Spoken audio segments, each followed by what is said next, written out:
Mois après mois, la quantité de jeux que je couvre lors de mon segment Throwback peut varier. Là, dites-vous que ce mois-ci, j'ai une très petite sélection, mais le mois prochain, attachez votre truc avec la broche parce que c'était mon retour de Gen Con et des jeux, il va en avoir.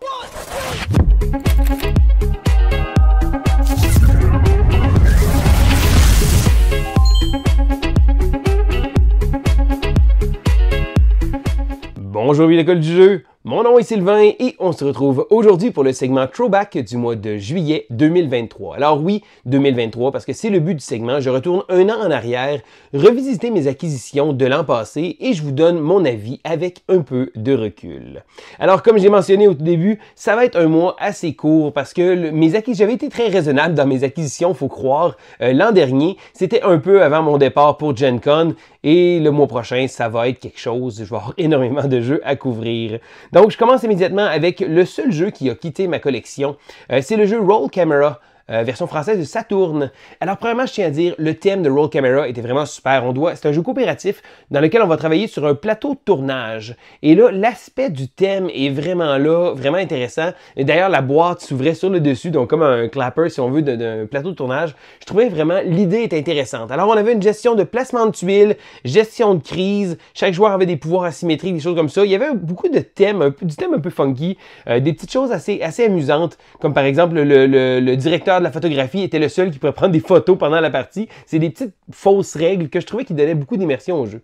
Ça reste que le jeu était correct. Je pense que si ça n'avait pas été du thème qui faisait en sorte qu'il était original, le jeu était quand même assez générique. Ça reste un jeu sympathique, je pense qu'il va plaire. Si jamais vous êtes fan de cinéma ou fan de réalisation comme ça, c'est un thème qu'on voit très peu souvent dans le jeu de société, donc je trouve ça intéressant quand des jeux se démarquent en utilisant des thèmes originaux, mais je pense que mécaniquement parlant, le jeu était juste correct.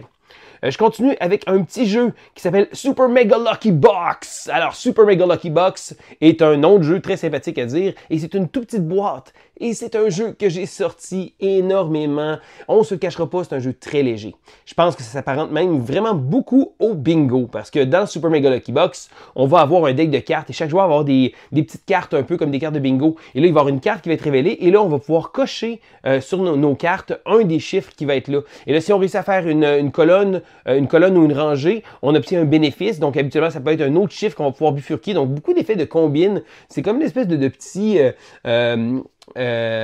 très futé, mais version vraiment léger. On a une espèce de petite collection. On peut utiliser de collection de petites lunes pour faire des points. On peut également utiliser des petits éclairs pour modifier les valeurs de cartes qui vont être là. C'est un jeu que moi, pour ma part, je trouve très sympathique. Beaucoup de monde m'ont dit « Oh, mais c'est très simple. » Oui, mais ça va plaire à n'importe qui. Et je pense que c'est le genre de jeu que si vous cherchez quoi sortir avec des gens qui sont un peu moins joueurs ou en fin de soirée ou même avec des âges variés, vous savez, des gamers puis des moins gamers, moi, j'adore ce jeu-là. Je trouve que ça sort tellement bien. Oui, c'est simple, mais ça fonctionne tellement bien. Vraiment un excellent jeu. Je continue avec un autre petit jeu qui, lui aussi, va plaire à un grand éventail de public. C'est le jeu Romy-Ramy. Je sais pas pour vous, mais moi, j'ai énormément joué au Joke-Romy dans le temps. Bon. Joke-Romy, pour ma part, c'est pas le meilleur jeu du monde, mais c'est un jeu que beaucoup de gens aiment. Et d'ailleurs, dans la famille de ma conjointe, c'est des gros joueurs de Joke-Romy. Donc, c'est certain que le jeu vient avec ses problèmes, donc d'être pris avec un programme qui est vraiment impossible à faire et qui est très difficile, ou de pas avoir des bonnes cartes comme ça peut être frustrant un peu. Romy-Ramy reprend un peu l'essence même de ce concept-là, mais rajoute un élément de draft. Donc oui, on va devoir compléter des séries, des choses comme ça, mais il va y avoir un petit côté de draft de cartes qui va se faire et ça rend le jeu vraiment sympathique. Donc oui, c'est léger, c'est familial, c'est accessible, mais c'est le fun à jouer. J'ai beaucoup de plaisir. C'est un autre jeu qui, comme Mega Lucky Box, c'est un jeu que je mets souvent dans mon sac à jeu quand que je m'en vais chez des amis qui sont moins joueurs, où je me dis, bon, si j'ai un petit jeu à sortir, je pense que ça pourrait tomber dans leur corde. Donc, Romy-Ramy, vraiment un bon petit jeu. Je continue avec un jeu qui, lui, sera pas pour tout le monde parce que pour ma part, c'est une expérience très solitaire, quoique ce n'est pas un jeu exclusivement en solo. C'est le jeu Lord of the Ring, The Adventure Book. Alors, premièrement, je tiens à dire que j'aime beaucoup la franchise de Lord of the Ring. Le Seigneur des Anneaux est une franchise qui résonne énormément en moi et j'aime beaucoup l'aspect des jeux livres. Donc, vous savez, les jeux où on va avoir un livre et chaque page est un espèce de scénario. On va déplacer nos personnages. Donc, dans le cas, là, on a une petite figurine de personnages là.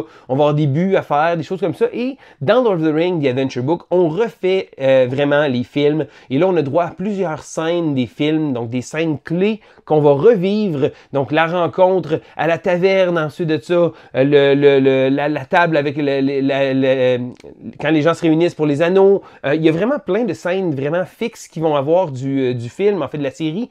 Et j'ai trouvé ça vraiment super. Ça reste un jeu coopératif, donc moi, je l'ai joué en solitaire, mais on peut jouer à plusieurs. D'ailleurs, je pense qu'il est plus intéressant avec plusieurs parce qu'on a une espèce d'aspect d'échange. Donc, ça va être de la collection de cartes. Donc, on va récupérer des cartes, on va tenter de compléter des objectifs en se déplaçant sur le plateau de jeu et chaque plateau va amener sa petite twist. Et pendant la partie, il y a une espèce de Doom Tracker qui va monter, une espèce de piste qui va avancer et il faut faire attention de ne pas réussir à se rendre au bout parce que sinon, on va avoir perdu. Donc, vraiment, je pense que c'est un jeu qui va plaire aux gens qui aiment le Seigneur des Anneaux. Si vous n'aimez pas le Seigneur des Anneaux, passez votre tour. Ce jeu-là n'aura rien de mécaniquement exceptionnel pour vous, mais moi qui est très fan de la franchise, j'ai vraiment trouvé ça le fun, refaire ce jeu-là. Et je termine avec mon dernier jeu du mois et non le moindre. C'est un jeu que je suis tellement content d'avoir découvert 60 ans en retard. C'est le jeu Acquire. Alors Acquire est un jeu de légendaire designer Sid Saxton qui est sorti en 1963 ou 64, je crois. Donc le jeu a 60 ans et habituellement quand on parle de vieux jeux, pas trop sûr. Le jeu a été réédité plusieurs fois, mais cette fois-ci, c'est Renegade Games qui a décidé de prendre le jeu pour le ressortir et le rendre accessible à tout le monde. Bon, ils ont remis une petite couche de beauté sur le jeu. Ça reste que c'est pas parfait non plus, mais mécaniquement, ce jeu-là est tellement bon. Donc, on a droit à de la gestion immobilière. Donc, il va y avoir des chaînes hôtelières et on va devoir tenter de faire monter la valeur de ces chaînes hôtelières-là en plaçant des petits marqueurs. Et là, quand on va placer des marqueurs de manière à agrandir des chaînes, on va pouvoir également absorber des chaînes. Donc, s'il y en a deux qui viennent se toucher, donc il y a des zones de deux compagnies. Si on vient les toucher, il va y avoir un merge, donc ils vont fusionner ensemble et là, ça va être l'occasion de pouvoir défausser, de pouvoir vendre nos actions, faire du profit, faire bénéficier. Donc, si on a des actions de cette compagnie-là, ça va faire prospérer. C'est vraiment, mais vraiment excellent. C'est certain que le jeu demande à être joué avec beaucoup de monde. Cette année, je crois, j'ai entendu dire qu'il y aurait une version anniversaire qui va sortir. Je suis très curieux de voir ça parce que moi, Acquire a vraiment été une belle découverte. Je l'ai juste découvert l'an dernier. Et oui, je sais que j'étais beaucoup d'années en retard, mais je suis très heureux de l'avoir fait. C'est d'ailleurs mon gros coup de cœur de cette sélection-là. L'an passé, ça a été vraiment un de mes success stories. Je l'ai sorti énormément souvent lors des conventions. Je l'ai joué avec beaucoup de monde et je pense que tout le monde autour des tables a toujours eu énormément de plaisir à jouer à Acquire. Maintenant, je veux savoir, vous, qu'est-ce que vous en pensez? Est-ce qu'il y a des jeux dans desquels que j'ai parlé que vous avez déjà joué? C'est le temps de me donner votre avis dans les commentaires. Je trouve ça toujours intéressant de savoir quelles sont vos opinions et vos avis parce que les jeux, il y en a énormément et il y en a également pour tous les goûts. Donc, c'est certain qu'un jeu qui ne plaît pas à un va peut-être plaire à un autre et c'est ce qui est beau dans notre magnifique hobby, c'est de pouvoir également en discuter. Alors, si jamais vous avez aimé la vidéo, n'hésitez pas à mettre un petit pouce en l'air et si jamais vous n'êtes pas abonné à la chaîne, eh bien, qu'attendez-vous? C'est le temps de vous abonner pour ne rien manquer de nos prochaines vidéos. Donc, c'était Sylvain pour l'École du jeu et on se dit à la prochaine!